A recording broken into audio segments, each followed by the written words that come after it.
నిత్యమైన వస్తువేది, అనిత్యమైన వస్తువేది. అనిత్యమైన వస్తువుని పట్టుకోవాలి, దాని ద్వారా నిత్యమైన వస్తువు దగ్గరికి వెళ్ళాలి.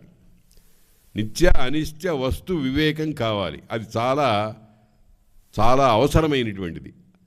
ఎందుకనంటే నిత్యమునకు చేరుకోవాలి అని అంటే అనిత్య జ్ఞానం కూడా ఉండాలి. ఇది అనిత్యము అనేటువంటి భావన మనకు తెలియాలి. నిత్యానిత్య వస్తు వివేకము అనేటువంటిది ఉన్నప్పుడు మనకు మెల్లగా వేదాంతంలోకి పెడతాం. విచారణ చేయమన్నారు. నువ్వేమిటయ్యా, నీ సంగతి ఏమిటి, అసలు నువ్వెవరు అని అంటే నా పేరు చెబుతాడు, గోత్రం చెబుతాడు, లేకపోతే ఊరు చెబుతాడు, ఇంకోటి చెబుతాడు. అవన్నీ స్థిరంగా ఉంటాయా? అది కాదయ్యా, నువ్వెవరు అసలు అంటే విచారణ చేసి చివరికి ఏం చెప్పారు? శివానందరూప శివోహం చిదానందరూప శివ అహం. ఎందుకంటే అది ఈ వస్తు విపరిణామాలు ఎన్ని జరిగినా కానీ ఏకరూపంగా ఉంటుంది. దాన్నే అస్మిత అంటారు. అస్మి, ఉన్నాను అనేటువంటి భావన. ఈ ఉండడం అనేటువంటిది నిన్ననా, ఇవాళ, రేపా అంటే దానికి ఏం సమాధానం చెప్పారంటే కాదు, నిన్న, నేడు, రేపు అనేటువంటి భేదాలు సంబంధం లేకుండా ఉన్నాను నేను. పుట్టకముందు ఉన్నాను, పుట్టినప్పుడు ఉన్నాను, చచ్చిపోయిన తర్వాత కూడా ఉంటాను. అదే నిత్యమైన ఆత్మతత్వము అని చెప్పారు. అయితే ఆ దర్శనం అనేటువంటిది చాలా కష్టమైనది. దాన్ని చూడటం అనేటువంటిది కష్టమైనది. మనము ఇంద్రియాదులు ఏవి చూస్తున్నాయో అదే సత్యం అనుకుంటున్నాం, అనుభవిస్తూ కూడా. సత్యం కాదు.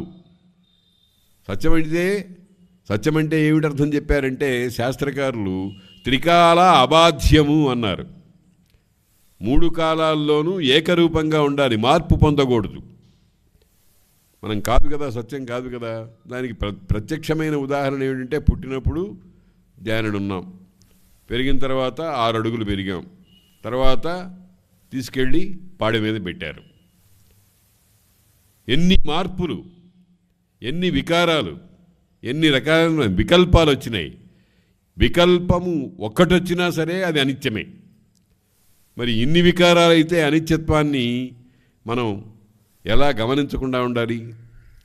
కాబట్టి ఉన్నదేది ఏకం సత్.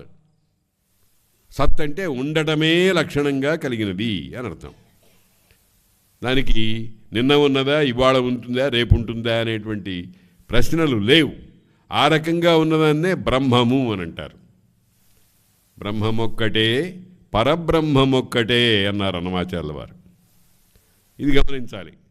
ఈ గమనిస్తే ఏమిటి మనకేం లాభం అండి? బ్రహ్మం ఒక్కటే అనేటువంటిది గమనిస్తే మనకేం లాభం అంటే మనం బ్రహ్మలో ఐక్యమైపోయి మనం కూడా ఏకంగా మిగిలిపోవాలి. నేహ నానాస్తి కించన అని వేదాంతం చెబుతోంది. ఇక్కడ అనేకం లేవు, ఉన్నదొక్కటే భగవంతుడే. అంటే ఏమిటి మీ ఉద్దేశం? ఈ అధిష్టానము, ఉపాధి, ఈ శరీరము, రఘునాథుడు అనే వ్యవహారం, రఘునాథ్ శర్మ అనే వ్యవహారం, ఇదంతా పోయి బ్రహ్మము అనేటువంటి ముసుగు వేసుకోవాలా? నా అస్తిత్వాన్ని అంతటినీ కోల్పోవాలా అని అంటే నువ్వు కోల్పోయినా కోల్పోకపోయినా దానంతట అది పోతూనే ఉంది. అవునా కాదా? మనం ఆలోచించండి, జాగ్రత్తగా ఆలోచించండి. నిన్న ఉన్న రఘునాథ్ శర్మ ఇవాళ లేడు, ఇవాళ ఉండే రఘునాథ్ శర్మ రేపు ఉండడు. అనుక్షణ పరివర్తమానమైనటువంటి ఈ దేహంలో నిత్యత్వాన్ని ఎట్లా భావిస్తాం మనం? మరైతే ఏమిటి గతి అని అంటే అనిత్య స్థితి నుండి నిత్యస్థితికి వెళ్ళాలి మనం. అసతోమా సద్గమయ, తమసోమా జ్యోతిర్గమయ, మృత్యోర్మా అమృతంగమయ అని ప్రార్థించమన్నది వేదం. కాబట్టి ఆ అసతః సద్గమయ అంటే అనిత్యమైన పదార్థం నుంచి నిత్యమైన పదార్థానికి నన్ను చేర్చు. నిత్యమైన పదార్థానికి చేర్చమంటే అర్థం ఏమిటనమాట? దీన్నంతా కూడా చుట్టచుట్టి అవతల పారేసి పొమ్మను కాదు. నిత్యమైన పదార్థ జ్ఞానం చేత నీవు కూడా నిత్యుడనేటువంటి భావనకు రా అని అర్థం. మనమేమి ఈ శరీరాన్ని, ఈ ధరించిన వస్తువాహనాదుల్ని, సంసారము మొదలైన వాటిని, వీటినన్నిటినీ కూడా వదిలిపెట్టి పోనక్కర్లా. జ్ఞానం చేత మన స్థితి ఏమిటో తెలుసుకుంటే అదే చాలు, అదే నిత్యత్వం. అందుకనే జ్ఞానాదేవహి కైవల్యం అని అన్నారు. అగో ఆ జ్ఞానాన్ని మనకి ఇవ్వడం కోసం ఈ మహా గ్రంథాలన్నీ కూడా మనకు అందుబాటులోకి తీసుకొచ్చారు ఋషులు. సర్వఫలప్రదాతయును, సర్వశరణ్యుడు, సర్వశక్తుడున్, సర్వజగత్ప్రసిద్ధుడును, సర్వగతుండగు చక్రపాణి,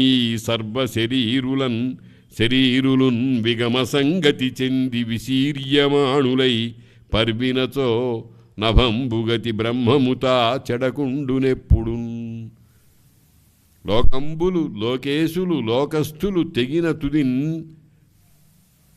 తుదిన్ అంటే అన్నీ ప్రళయం అయిపోయిన తర్వాత ఎవడుంటున్నాడు? లోకంబులు, లోకేశులు, లోకస్థులు తెగిన తుది అలోకంబగు పెంజీకటికి అవ్వల ఎవ్వండేకాకృతి అయి వెలుంగు అతని భజింతున్ అన్నాడు.